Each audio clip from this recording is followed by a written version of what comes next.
합의된 걸 처리하면 되는데 꼭 관계없는 걸 연관을 지어가지고 발목을 잡는 게 아주 습관처럼 돼 있는 것 같아요. 여야 간에 어떤 법안이나 정책에 대해서 합의가 되면 의견이 일치한 건 일치한 대로 처리하면 될 텐데 쌍방이 다 동의되는 거에 꼭 자기들의 그 부당한 요구를 하나 엮어가지고 연환계를 꼭 쓰는 그런 이상한 습관이 있는 것 같습니다. 이 국민의힘의 고질병인 것 같은데 이 배우자는 아예 그냥 상속세를 다 없애버리자 이런 제안을 또 했어요. 그래서 제가 제안을 드립니다. 상속세 일괄공제, 기초공제, 기본공제를 올리는 것하고 동의하는 것 같으니까 배우자 상속세 면제 폐지 요거를 우리도 동의할 테니까 이번에 처리하면 좋겠습니다. 네, 어제 국정협의회에서 연금 관련 모수계획을 우선 논의하기로 결정했다고 합니다. 신속하게 연금개혁에 관한 처리가 이루어지길 기대합니다. 다음 회의에서는 민생회복을 위해서 추경이 시급합니다. 진전된 성과를 내기를 바랍니다. 현장에 우리 국민들의 삶이 너무 어렵고 특히 자영업자들이 정말로 심각한 상황입니다. 따뜻한 방에서 시중을 내려다보면 아름답게 보일지 몰라도 그 아름다운 거리 속의 사람들은 참으로 고통스럽다는 사실을 잊지 마시기 바랍니다. 트럼프 미 대통령이 의회 연설에서 대한민국의 미국산 제품에 대한 관세가 미국 관세보다 4배가 높다 이렇게 말하면서 뭔가 대책을 수립할 듯이 얘기했습니다.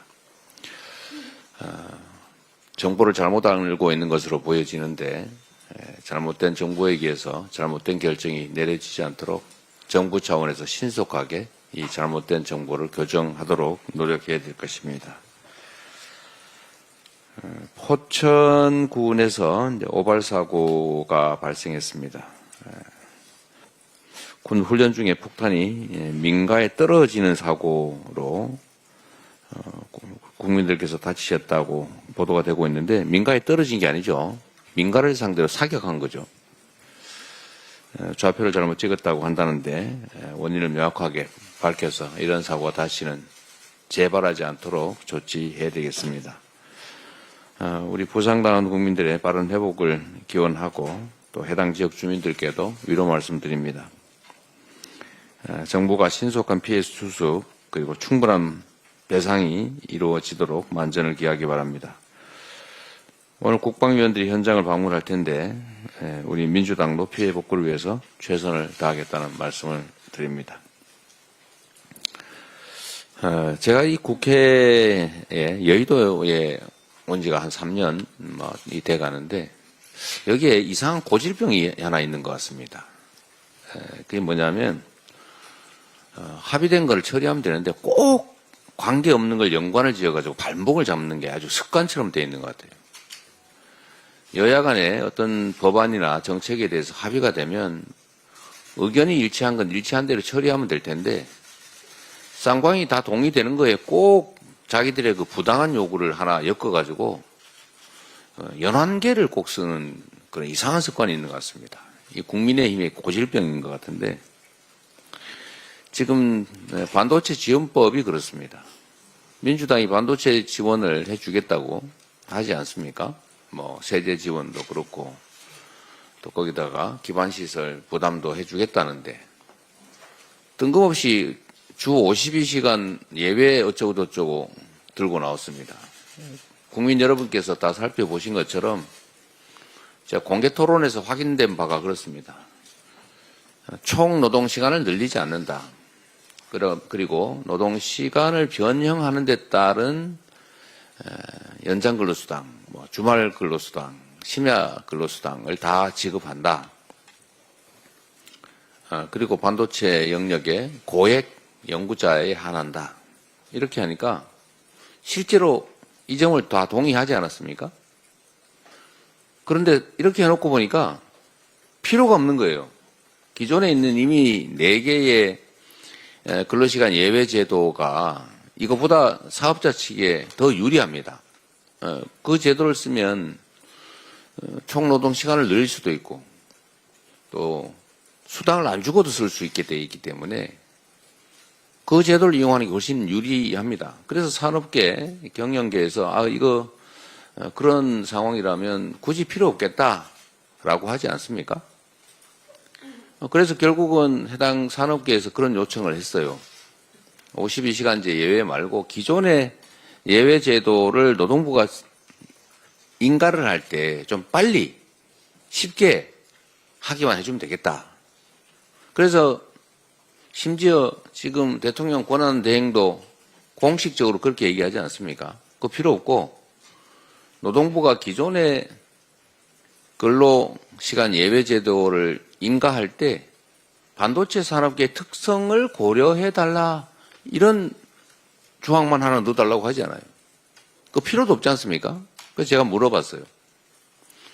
그거 왜 그런 게 필요하냐? 그냥 하면 되지. 노동부가 3개월 단위로 지금 하고 있는데 이거 고시를 바꿔서 뭐 4개월, 5개월 하면 되는데 혹시 그렇게 하면 욕을 먹을지 모르니까 그런 조항을 넣어주면 욕을 덜 먹지 않겠느냐. 이렇게 얘기를 해요. 제가 황당무계했습니다.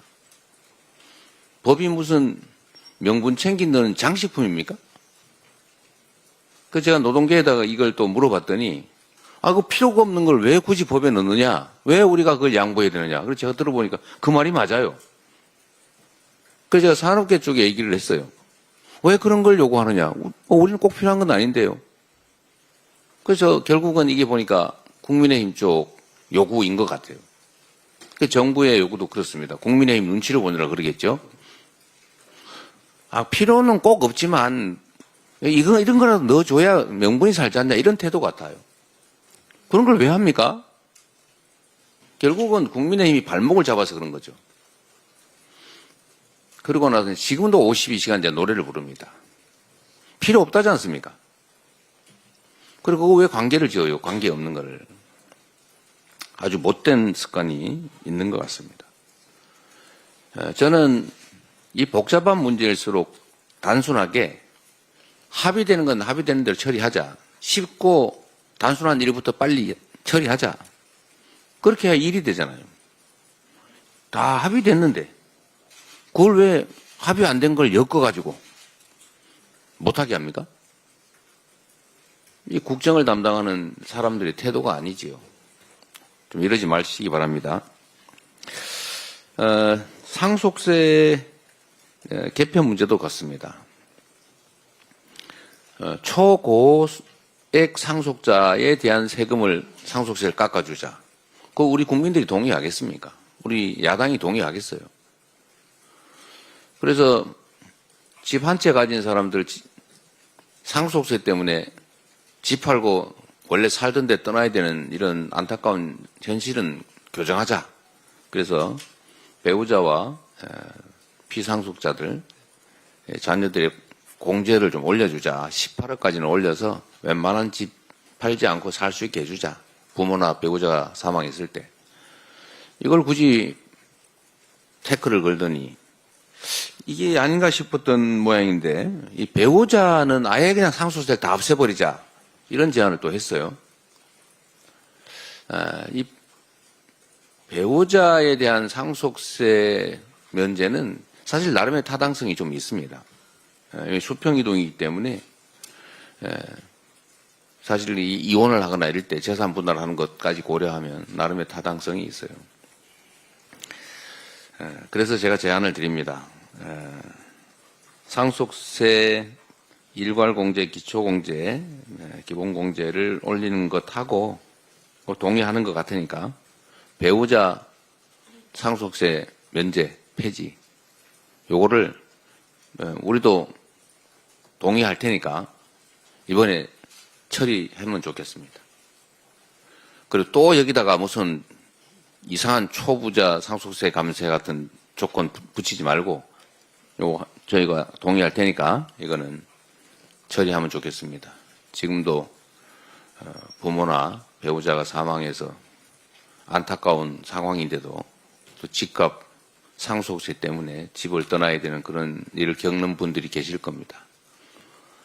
저희도 패스트 트랙에 이걸 요청을 해놨는데 하루도 빨리 이런 안타까운 일이 생기지 않도록 합의된 동의된 부분은 신속하게 처리하기를 다시 한번 제안드리면서 일을 하려면 합의된 건 처리하고 불필요하게 연관 짓는 이런 발목 잡기 전략을 더 이상 하지 말기를 요청드립니다.